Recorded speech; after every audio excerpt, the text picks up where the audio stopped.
नमस्कार.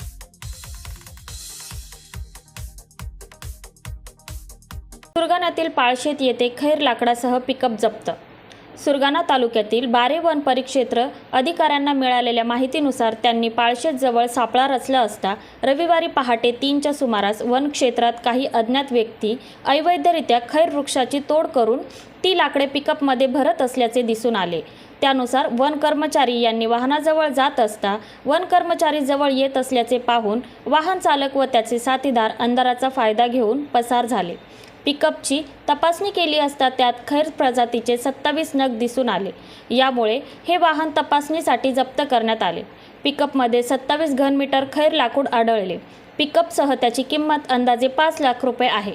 पश्चिम विभागाचे उपवन संरक्षक पंकज गर्ग, सहाय्यक वन संरक्षण अनिल पवार यांच्या मार्गदर्शनाखाली वन परिक्षेत्र अधिकारी सुधीर कंवर, वनपाल भूषण भोये, प्रवीण गांगुर्डे, हिरामन महाले यांनी या कारवाईत भाग घेतला.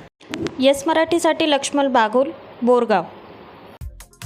अशाच नवनवीन घडामोडी जाणून घेण्यासाठी येस मराठी न्यूज यूट्यूब चॅनलला लाईक करा, सबस्क्राईब करा, शेअर करा आणि बघत रहा येस मराठी न्यूज.